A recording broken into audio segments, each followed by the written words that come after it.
How's hubby? Relaxing somewhere? Well, I have me on, but I do not see you. Oh. How's hubby? Relaxing somewhere? There's you. Oh, okay. And then there's me. I have me on, but I do not see you. Oh. There's you. Oh, okay. I got one watching now. Now I need to make sure that I have this. There's you. I got one watching now. Now I need to make sure that I have this. Good afternoon. Welcome back to AM FM 247 and Passionate World Radio Network, LLC, the world in your hands. Good afternoon. Welcome back to AM FM 247 and Passionate World Radio Network, LLC, the world in your hands. And today our special guest is Pamela Whitt, an author and also an activist for children who started her own organization. And she's also written a book called Raising Safe, S-A-F-E, all caps, kids, 7 strategies to raising safe, affluent, fearless, and empowered kids. So how are you doing today? I am wonderful, Lillian. Thank you so much for having me. 7 strategies to raising safe, affluent, fearless, and empowered kids. So how are you doing today? I am wonderful, Lillian. Thank you so much for having me. I am delighted that you're here. I hope the weather is a little bit cooler in the city than it is over here. The humidity is enough to scorch a cat. Yes, a little toasty out here. So you wrote a book based on your own experiences. So give our audience an idea of what you endured before you came to write the book. As a kid growing up, I was in Inglewood in Chicago, which is a pretty popular neighborhood these days. But, you know, it was a poor community. Yet the way I grew up, I didn't really realize I was poor. You know, mom, dad, family full of brothers and sisters. You don't really realize it until, you know, you're around children or other people who are affluent. So I had a pretty good upbringing in Inglewood. It kind of got bad or worse, I'll say, you know, after I left there. High school, a little bit of college, but you know, low income nonetheless. And so I went to a trade school, got a job, started living life, and you know, husband and kids come along. And so I'm thinking, okay, I'm just gonna do what mom did. But then as an adult, you know, this is what we have to draw on. So I look back at how I was raised. We got whoopings and, you know, by today's standards would have been beatings. But this is what parents did, you know, in urban communities back in the South, and some still today. But it was difficult, you know, with such harsh discipline from my dad. So when I had kids, I thought, okay, you know, I'm not going to beat the crap out of my kids. We're going to communicate a little more. And then it made me start thinking about how I was going to parent. Now, I didn't think about this until I actually had kids, which is probably the first mistake every parent makes. You know, we think it's going to be so great. And then you actually have them, and your first thought is to think about how you were raised and all the things that you won't do, but you don't really know what you will do. So 22 years later, I got a kid that just graduated Illinois State, and I thought, how the heck did I do that? You know, this poor kid from Inglewood, how the heck did I do that? And she's socially functional. She's got a beautiful personality. She got offered a job right after graduation. How did I do that? And so for some, you know, that's not a big deal. But for me, you know, that was a huge deal. And so I thought, I'm going to write this down. If it helps 2 people, 1 person, that'd be great. But I wrote a book, a short book, you know, just talking about my experience, things I had to change in my life, social beliefs that I had, moving around to people who could benefit my children as opposed to my crew, you know, and doing some different things, changing my mindset to get these children to where they are. So that's basically what the book is about, you know, my experience and hoping I can impart a thought or two on another parent. Why is it that parents seem to leave the nurturing of their children, to empower them, to make them positive? Why do they leave it to society and culture rather than do it themselves? One of my biggest issues with parenting, especially in urban communities where I live, we are so very dependent upon the schools and what the schools should do and what programs should do, what the cities and the, you know, villages and things should have for our children. I would never entrust a school in this country, okay, to educate my child 100%. So I want parents to see that it's not their responsibility. That's one of the very things that I talk about. They do the meat of it because they've got books and iPads and all this other kind of stuff. But I supervise it. I make sure that if the school doesn't have it, I seek another place to find it, or I seek another person to bring what my child needs. So, and I'll give you an example because it's just such an issue. At the high school that my youngest daughter goes to, they all using iPads. Everything is so tech at school, which, you know, I'm pen and paper. We learn cursive and things like that. So school is very different. And so in her school, they have to print out their homework. Well, the library won't let them print it out. So you've got to print out at home because the whole flux of the high school kids come in wanting to print their homework. And so the school's like, hey, you know, too much ink and paper, go print at home. Well, I think, what about the kids who don't have printers at home? And so some of my daughter's friends ask, you know, they'll email it to her. Can you print out my homework? Don't have a problem with it at all. But for the parent who is raising a ruckus and hooping and hollering and you know, making a big stink about the fact that the school makes you print your homework, that's a battle I choose not to have. I go to Best Buy, I spend $50. I buy a computer, a printer, so she can print off her homework. They're providing her the iPad, so I don't have to spend that $1,000. You know, I pick and choose my battles. And so, you know, the teacher who is not teaching this portion of math or this part of math, well, then I go to another teacher, or I call a friend and ask, hey, could you tutor my daughter in this particular thing? Or I make it happen. Because if you try and fight and especially in Chicago, if you are going to spend all of your time trying to fight what they are not doing, your kid will be 21 before you even get to the mayor's office. So, you know, it's about really picking and choosing and accepting responsibility for the life that I created. And this is my legacy. So at the end of the day, my daughter, you know, when she's 40 and I'm 65, that's where the rubber meets the road. Can she pay for me to have a fancy in-home nurse? Or is she barely getting by because I didn't help her get an education or a skilled trade or send her all to the military or whatever, you know, is success for your kid. So I'm invested in myself when I invest in my children.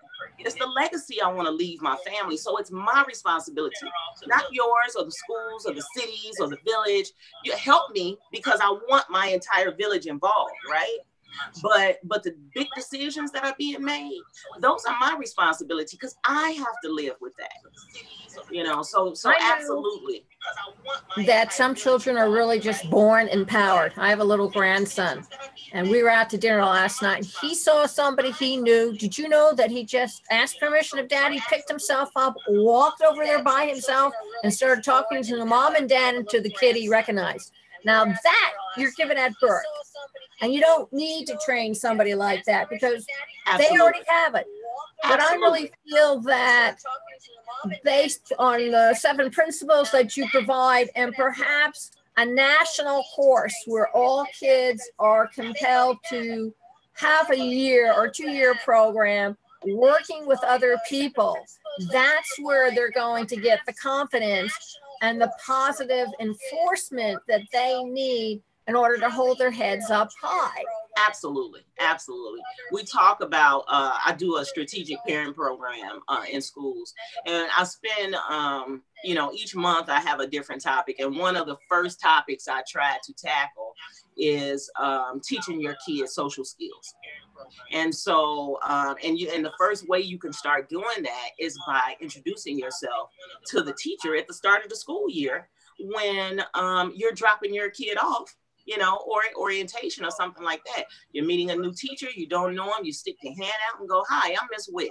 This is little Johnny, and he's going to be in your class." Now, you just showed your child how to introduce themselves in a proper manner to a person that they don't know. They're going to do that the rest of their lives. Jobs, schools, opportunity, vacations, everywhere you go in life, you're going to be meeting new people. So you want to speak in a language that everybody understands.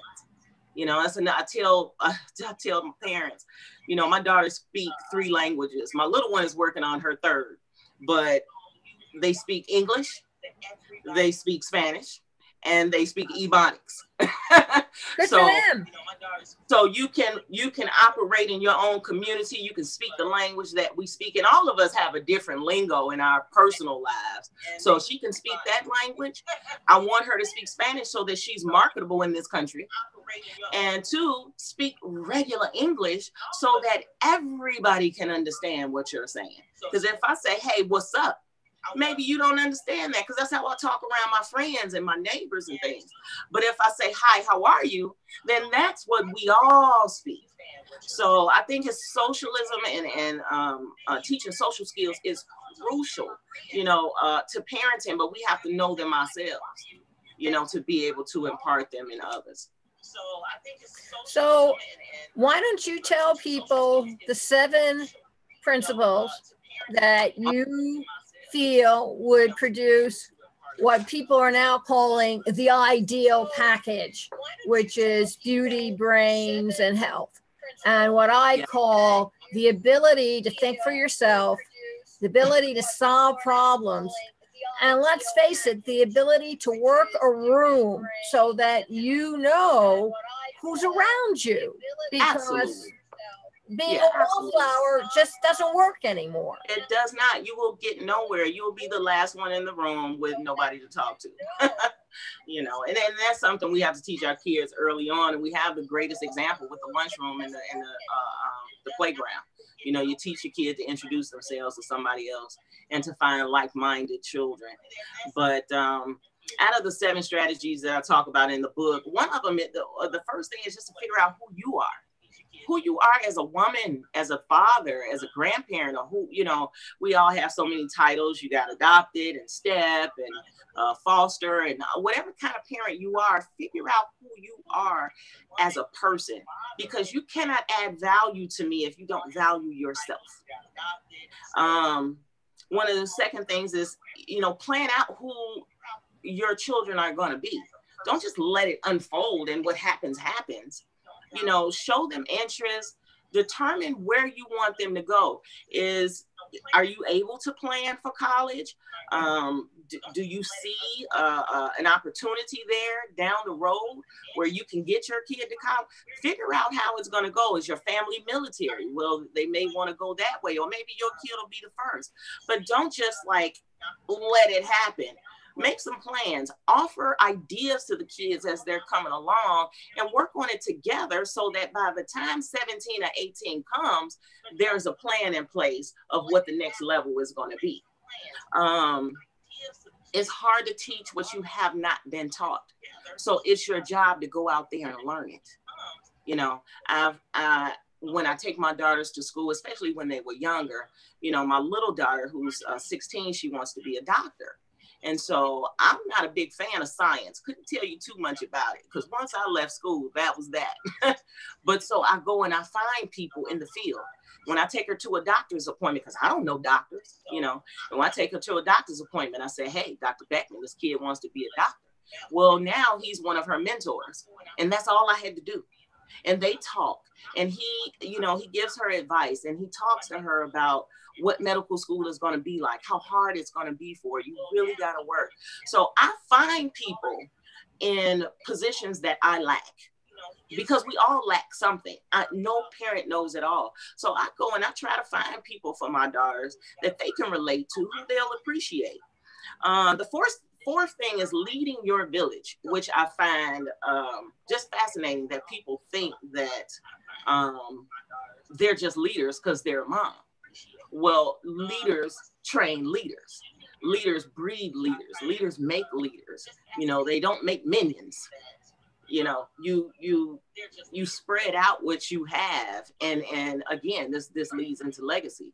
So if you are leading your village, then for me, there were some friends that I had that I didn't really want around my kids, because I'm like, yeah, we partied and all of that, but I'm like somebody's mom now, so I can't hang out till 3 o'clock in the morning and smoke weed and party, and I've got to like be a parent. And so sometimes your friends are like, really? Okay, so I had to be an adult and say, yeah, really. And so I lost a couple of friends. So what? This kid is going to be with me the rest of my life, which is more important. And so that's what I mean when I say lead your village. You got people out here who, you were with the guy, you had a kid, and now he's turned into the baby daddy as opposed to the husband that you may have hoped for. Okay, so the bitterness, the angry, however it went down, you cannot keep that. It's going to affect your kid. Let him move on, you move on, and you co-parent together. I don't care if his girlfriend doesn't like you and all this. You have to lead your village, and you have to lead by example. So when it's a situation like that, you want every adult that you can possibly have showing love and support to your kid. So if he marries, Twyla, great. What does Twyla do? Is she a nurse? Is she a doctor? What does she do that can add value to our kid? And teaching ourselves to take it off the personal and lead our children's future. Watch yourself. Take some time for yourself. A lot of parents say, well, I got a life too. Yeah, you do. And you should have thought about it before you had kids. So now that time that you take for yourself is a little bit less, but if you structure it properly, you don't have to take the whole weekend. You can take half a day and make some great things happen for yourself. Get a massage, go to the spa, relax, send the kids to grandma's for a couple of hours, not the whole weekend. You take the fun away from grandma, but you get to have time, but it's wrapped around the time you have to spend with your children. So, watch yourself and take care of yourself, but also remembering priorities. And the last thing is navigating social media, because social media is the biggest influence, the last, 15 years or so. And so these children are growing up without pen and paper. They're growing up without physical connection, where I would go outside and jump rope with my friends. These kids don't do that as much anymore like they used to. They're all FaceTiming and Facebooking and Instagramming. And so you have to watch your kids conscious with that, because, there's body shaming and, there's so much negative and so you have to watch your socialness, and you just got to be in touch with them, be talking to them, and, be a bigger influence on them than everything outside your door. And I'm actually doing a workshop about that on the 14th, where we'll talk about being a bigger influence than social media. Because what my daughters, what they think about what I think is more important than what Facebook thinks. And we talk about Facebook like filter, and all these types of things, because it's not realistic. So I don't want my daughters comparing themselves to these, YouTubers and all these people doing all that. It's not realistic. Beyonce is a beautiful girl, but you better believe she has an entire team putting her in those pantyhose, airbrushing her to death, weaving her down. It's her business. It's not who she is. And so, when I talk about watching social media, it's media literacy, for the kids, so that they understand, hey, you're okay with however you are. You don't have to look like her. You don't have to be thin as her. You don't have to be as light as her. You can wear your natural curly hair. You can be who you are and still appreciate somebody else's beauty. So those are the 7 things in the book, you know, and then it's not real long because parents don't have time to read like a novel. You know, it's a short read, and it just some tips and ideas, you know. So those are the 7 things in the So book. you put together an organization, got it licensed, and done a lot of work called Motivate Moms. Explain briefly what it does and why moms who are moms should become involved. So I started Motivate Moms actually after writing the book because the book did well. You know, I had a coach who told a life coach who told me, you know, because I was like, I don't want to write a book, and she's like, you know, nobody's going to read a parenting book, and she goes, you know, if one person read this book, you've done something. And so I thought, okay, you know, and so I wrote the book, and then it did pretty well, and people were talking about it, and we started conversation, you know, private conversations in little groups and things. And so I thought, okay, this is a good thing. And so I started Motivate Moms to keep the conversation going. And so I've got some really awesome other moms in this network now, and we all share tips and ideas and strategies about parenting. Because again, there's no one right way. So when we all discuss what parenting is, then now the parents who are listening has her idea and her idea and her idea and what successful children mean to her.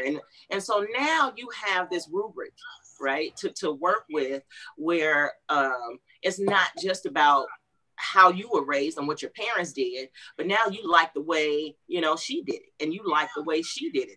And now you have this great vault of knowledge to draw on when, you know, raising your own kids. And it's real talk. It's not, you know, psychologists and psychiatrists. It's real talk, real life, what we're doing. So Motivate Moms, I published a book, and then I started the Strategic Parent Program, and I shop it around the schools. I liken it to Alcoholics Anonymous, but for parents. So I go in, the school I'm in right now, School District 132, just an awesome leadership team out there. And I do an hour of experience and evidence-based parenting tips, strategies, and ideas. And then we pass around 6 microphones, and we open up the conversation, and we start talking about parenting. What are you doing that's so great? You know, what are you doing? What's a mistake that you made you would never do again?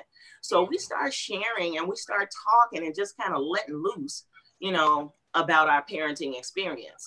And it's great. It's been great. I had over 600 parents at one session on last year, and more than 200 at every one. It was awesome. It was an awesome experience. So that's what Motivate Moms is. You know, I do workshops, I do the program in schools, and I do public speaking and life coaching. Most people call it I call it parent coaching, but you know, helping parents move to the next level of parenting and understanding that, hey, if you want your kid to go to college, I promise you it's not impossible.